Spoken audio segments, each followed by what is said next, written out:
Dans toutes les villes du monde, on utilise du béton. Il soutient vos maisons, vos bureaux et les routes que vous empruntez. Seule l'eau est utilisée en plus grande quantité. Mais en ce moment, quelque chose d'incroyable se produit. Des ingénieurs chinois incorporent une infime quantité de poudre à ce matériau de construction gris. Cette poudre est si fine qu'elle ne mesure qu'un atome d'épaisseur. Les résultats sont étonnants. Le béton est beaucoup plus résistant. Il ne se fissure pas, il est étanche à l'eau. Et voici ce qui semble incroyable. Le béton ressent réellement le poids qui s'exerce sur lui. Il acquiert une sorte de texture. Quelle quantité de poudre ajoute-t-il? Environ 0% du mélange. On parle d'une fraction de pourcent. Pourtant, lors de nombreux tests, la résistance augmente de 20, 30 voire 44%. Cette poudre, c'est du graphène. Ce matériau miracle a valu un prix Nobel à l'entreprise. Plus résistant que l'acier, il transporte l'énergie mieux que le cuivre. Pendant 20 ans, il est resté un rêve inaccessible, car son coût atteignait 200 $ la tonne. Il ne pouvait quitter les laboratoires. La Chine est en train de changer la donne. Elle a trouvé le moyen de produire du graphène à bas coût à partir de déchets. Elle n'en utilise que de minuscules quantités dans le béton. Le pays qui produit le plus de béton au monde est à l'avant-garde d'une transformation discrète. Cela pourrait révolutionner à jamais les méthodes de construction à l'échelle mondiale. C'est un bond en avant incroyable pour la construction. Si vous appréciez les analyses approfondies de ce type, n'hésitez pas à cliquer sur « J'aime ».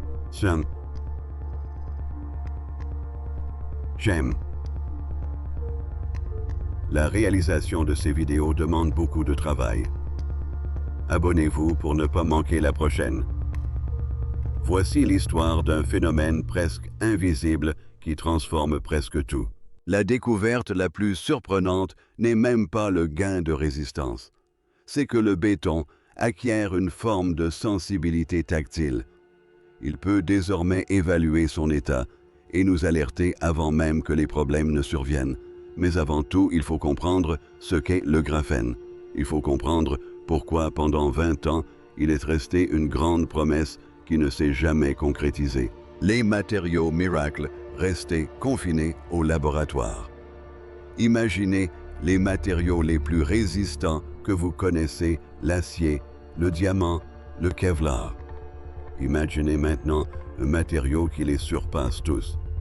Il est si fin que l'empilement d'1 million de feuilles égalerait à peine l'épaisseur d'un cheveu. C'est bien réel. Ça s'appelle du graphène. Il est composé d'atomes de carbone disposés en une structure plate en nidée d'abeille. Ces atomes sont liés si étroitement que presque rien ne peut les traverser. Même l'hélium, l'une des plus petites particules connues, ne peut se glisser entre eux. Les caractéristiques du graphène semblent relever de la science-fiction.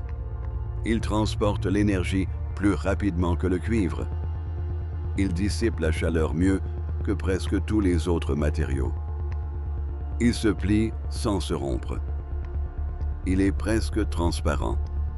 Sa résistance à l'attraction est d'environ 130 gigapascales. Pour mettre cela en perspective, l'acier résistant atteint environ 1/10 de cette valeur. Le graphène n'est pas seulement résistant, il appartient à une catégorie totalement différente.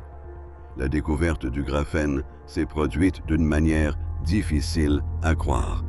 En 2004, 2 chercheurs d'une université anglaise travaillaient sur du graphite. C'est la substance noire à l'intérieur des crayons.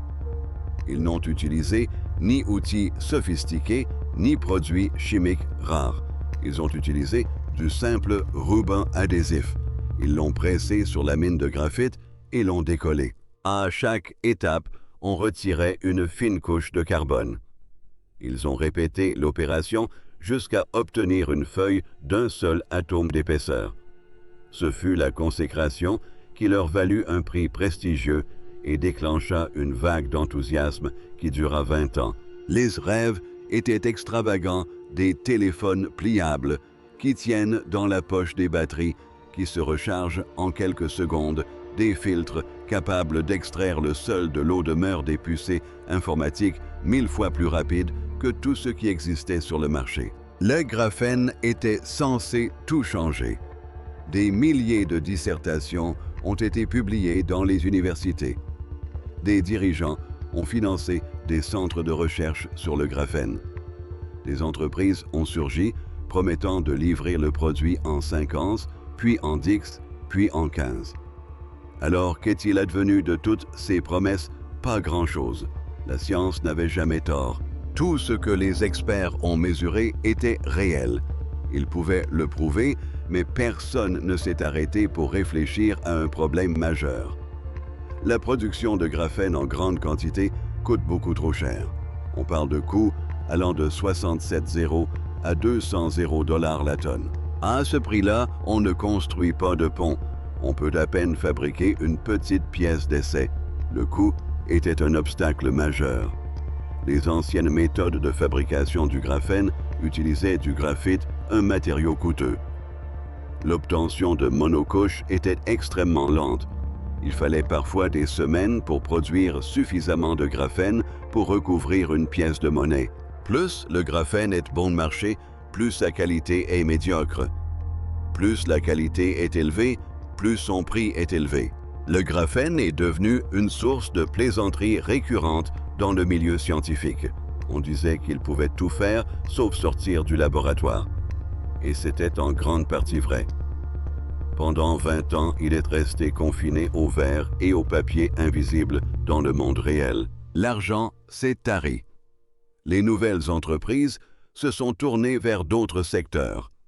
Ce matériau miracle a mis en lumière le fossé qui sépare une idée géniale d'un produit concret. Mais c'est là que l'histoire prend un tournant inattendu. Parfois, les plus grandes avancées ne naissent pas de la résolution du problème initial, mais de la formulation d'une question totalement nouvelle. Personne n'avait trouvé le moyen de produire du graphène pur à un prix suffisamment bas pour fabriquer des ailes d'avion. Et si l'on n'avait pas besoin de graphène pur?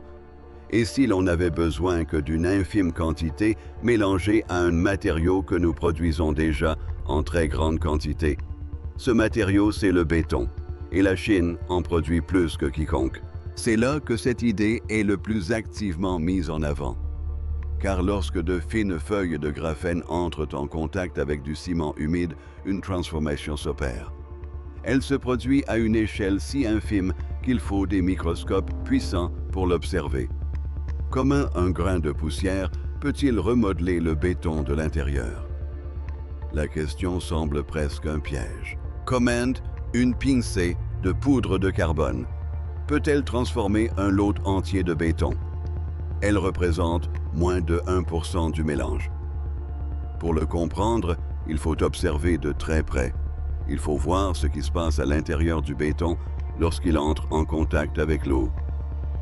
Au contact du ciment, une transformation s'opère, des cristaux commencent à se former en slumping. Ils s'entrelacent et s'assemblent. Ils lient le sable et les roches en une masse dure. C'est ainsi que le béton durcit. Mais le processus est complexe. Il laisse derrière lui de minuscules trous et des points faibles. De petits canaux parcourent le matériau. Ces défauts ne sont pas seulement inesthétiques, ce sont précisément les points d'amorçage des fissures. Ce sont les voies d'infiltration de l'eau. L'eau amorce la lente dégradation qui, au fil du temps, ruine le béton. Un béton classique est plein de vide si on l'observe de près.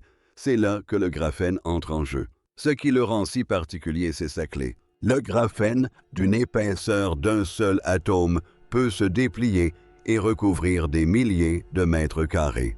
Autrement dit, une infime quantité de cette matière tisse un immense réseau au sein même du béton.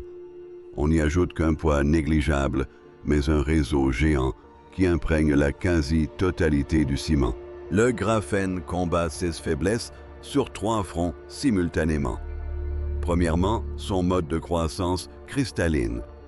Les fines feuilles agissent comme des germes autour desquels se forment les cristaux de ciment. Au lieu de se développer en un enchevêtrement désordonné, Les cristaux se compactent et s'alignent mieux autour du graphène. Il en résulte un mélange plus dense avec moins de porosité. Des experts chinois ont examiné ce phénomène de près. Ils ont constaté précisément cela. Les échantillons modifiés présentaient une croissance cristalline plus dense que le béton normal. La seconde méthode consiste à stopper l'apparition des fissures au plus tôt. Des feuilles de graphène sont réparties dans tout le mélange. Lorsqu'une minuscule fissure tente de se former, elle rencontre un réseau de graphène. Ce réseau absorbe la contrainte et la répartit. La fissure est ainsi stoppée net. Elle ne peut pas se propager et devenir une grande rupture. Imaginez un système similaire aux barres d'acier à l'intérieur du béton, mais à une échelle 1 milliard de fois plus petite.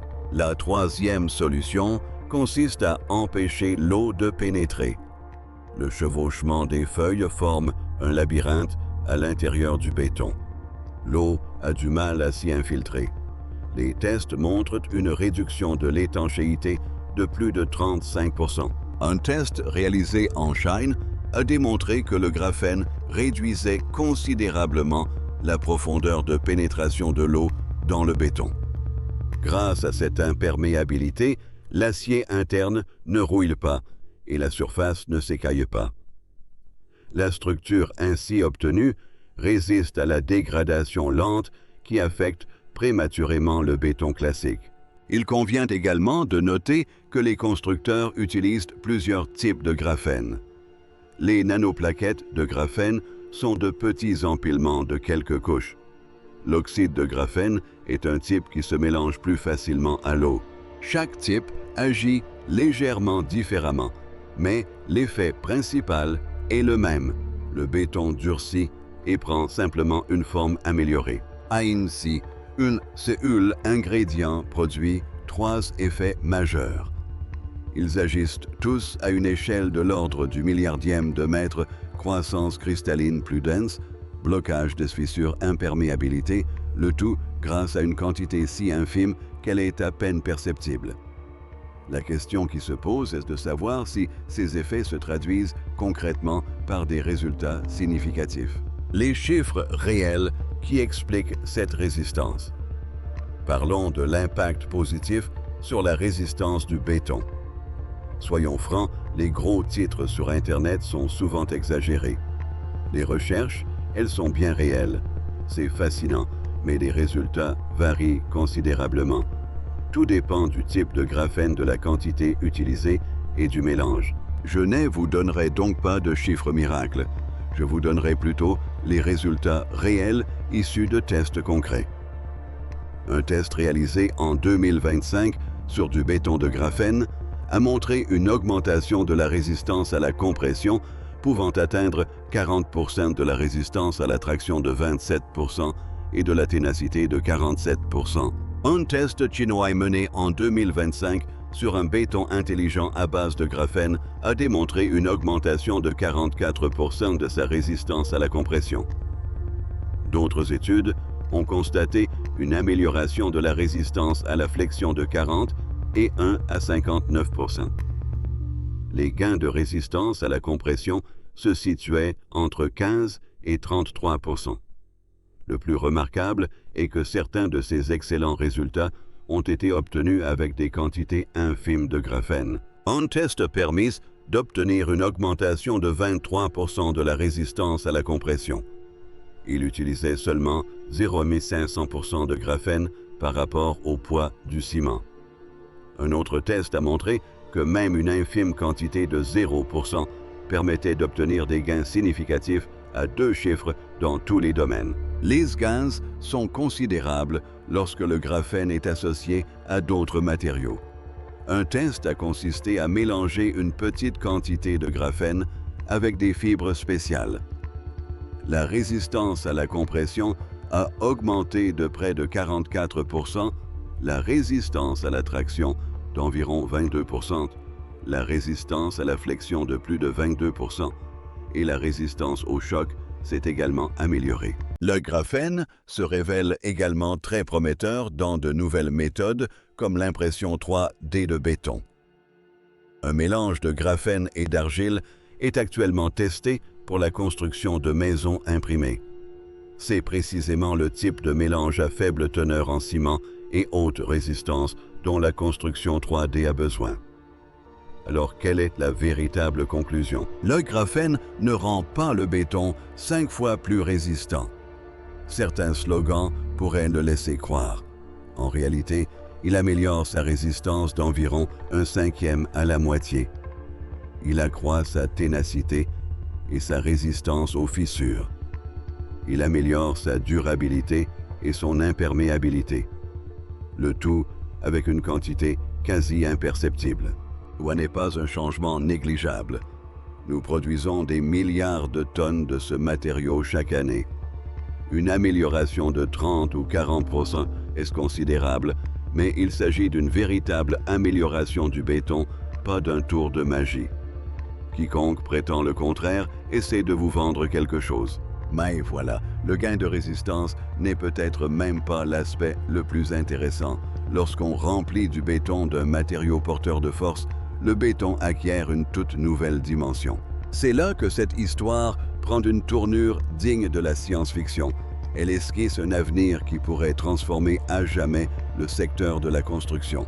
Le béton qui ressent les émotions. Voilà ce qui semble relever de la science-fiction. Pourtant, c'est bien réel.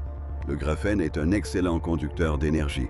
Le béton classique, lui, ne conduit pas l'électricité. En effet, il bloque le courant. Mais en lui incorporant suffisamment de graphène, on crée des voies de conduction à travers tout le matériau. Un simple bloc de béton se transforme ainsi en capteur. Voici comment cela fonctionne. Lorsqu'une pression s'exerce sur le béton de graphène, le matériau se déforme légèrement. Un camion qui passe sur un pont, une foule au sol, un tremblement de terre sous un bâtiment. Cette infime modification altère la perméabilité du réseau de graphène au courant électrique. Cela modifie la résistance électrique du béton. On peut la mesurer. En mesurant la résistance, on peut déterminer la contrainte. Le béton ressent le poids qui s'exerce sur lui. Il transforme cette sensation en un signal exploitable. Les experts appellent cela du béton intelligent. Ces effets pourraient changer le monde. Imaginez un pont qui signale en permanence son état. Un pont qui vous avertit immédiatement si un pilier supporte une charge excessive. Ou encore imaginez une minuscule fissure se formant profondément dans une poutre des années avant qu'elle ne soit visible. Pensez à un bâtiment qui ressent les secousses d'un tremblement de terre en temps réel, ou à une route qui, grâce à la signalisation, compte et pèse les voitures qui y circulent.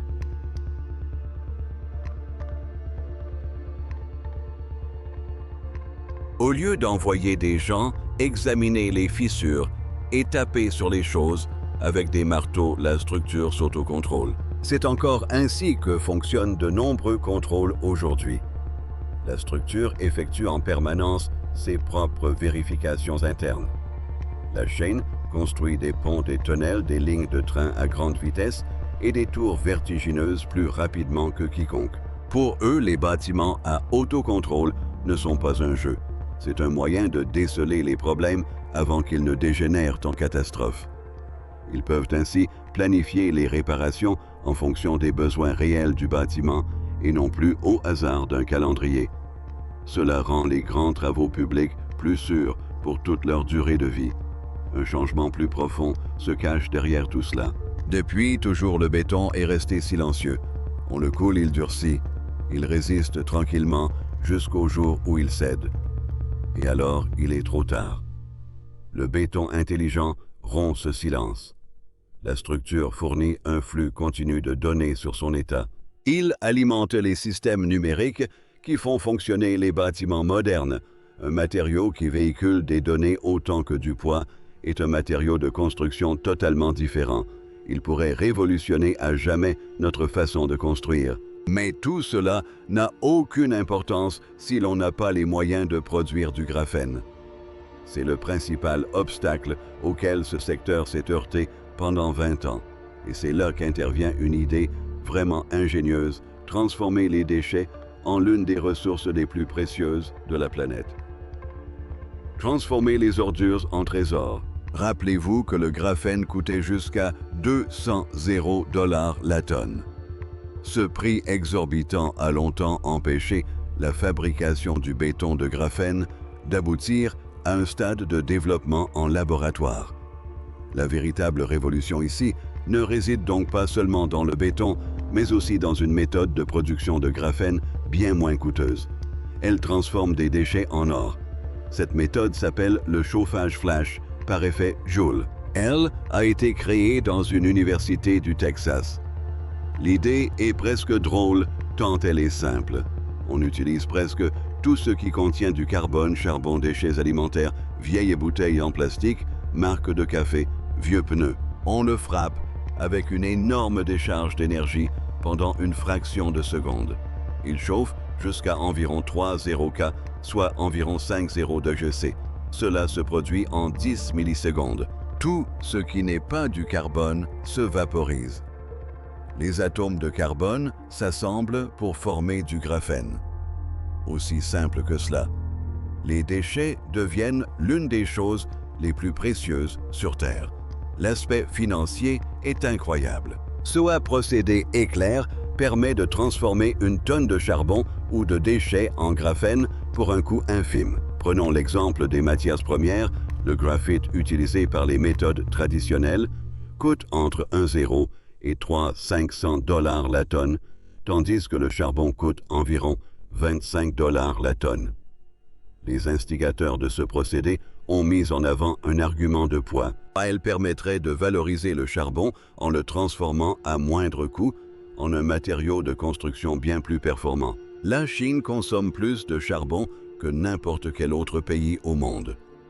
Elle dispose des matières premières, des déchets et de l'énergie industrielle nécessaire pour produire du graphène à bas coût en grande quantité. C'est précisément ce qui a freiné le développement de cette technologie partout ailleurs. Et ce n'est pas tout. Une méthode utilise la combustion instantanée pour transformer le charbon en un mélange de graphène qui remplace le sable et les gravillons du béton. On obtient ainsi un béton 25% plus léger, plus résistant et plus solide. Pourquoi est-ce important? Parce que le monde manque de sable de construction de qualité. Nous l'utilisons plus vite que la nature ne peut le produire. Une pénurie mondiale de sable se profile. Un procédé transformant les déchets de charbon bon marché en un substitut de sable ne se contente pas d'améliorer le béton. Il pourrait éviter une crise des ressources imminente. On utilise des déchets pour obtenir un matériau exceptionnel. Cela correspond parfaitement aux atouts de la Chine. La méthode de flash se développe déjà en conditions réelles. Une entreprise ayant participé aux premiers essais travaille à son industrialisation. La chimie est suffisamment simple pour que quiconque puisse la reproduire avec du carbone bon marché et une puissance suffisante. Ce dernier point est crucial. Il signifie que l'avantage concurrentiel revient à celui qui possède le plus de matières premières et la plus grande capacité de production. La force est donc bien réelle.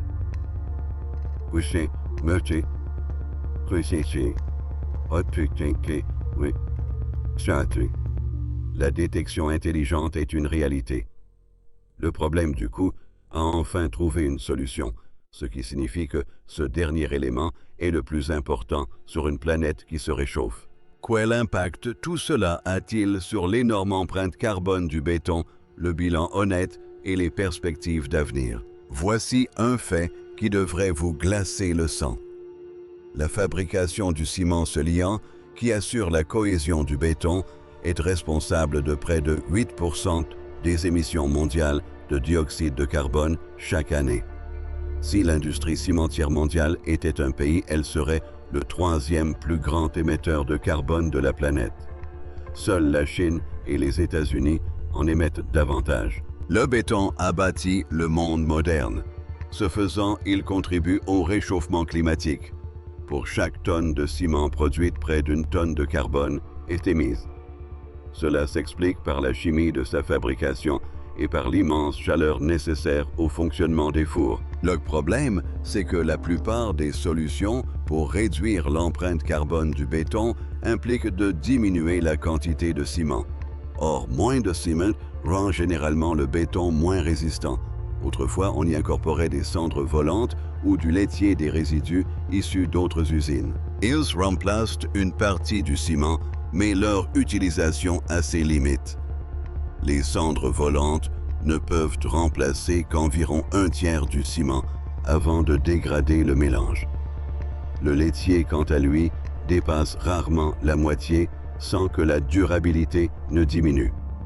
Le choix est difficile, il faut opter pour un mélange plus écologique ou un mélange plus résistant, mais pas les deux. C'est là que le graphène change la donne. Il rend le béton tellement plus résistant qu'on peut utiliser moins de ciment tout en conservant la même solidité. Moins de ciment signifie moins de carbone. On évite ainsi le problème habituel d'une structure fragile. Les chiffres sont éloquents. Des tests démontrent une réduction significative des émissions de dioxyde de carbone grâce à une moindre utilisation de ciment. Un participant a indiqué que l'ajout de seulement 0% de graphène flash au ciment pourrait réduire d'environ 1/3 l'impact environnemental considérable du béton. De plus, ce graphène est fabriqué à partir de déchets carbonés, restes alimentaires et plastiques qui, en se décomposant dans une décharge, dégageraient du méthane. Un double avantage en somme. On capte du carbone qui aurait constitué un gaz à effet de serre et on l'utilise pour réduire les émissions de carbone liées à la fabrication du ciment. C'est un cas rare où les calculs sont doublement avantageux. La Chine produit certaines années plus de béton que le reste du monde réuni. Elle vise la neutralité carbone d'ici 2060. Un béton plus résistant, nécessitant moins de ciment, n'est pas un simple avantage, c'est une nécessité. Leurs propres experts ont désigné un béton à faible empreinte carbone durable et ultra résistant comme objectif prioritaire. Le graphène se situait au cœur de cet objectif. Mais parlons aussi de ce qui reste à résoudre. La liste est plus longue que ne le laissent entendre les gros titres. Tout d'abord, l'étalement. C'est le point crucial. Le graphène n'est efficace que si les feuilles sont réparties uniformément. Or, le graphène a tendance à s'agglomérer. Les feuilles collent entre elles.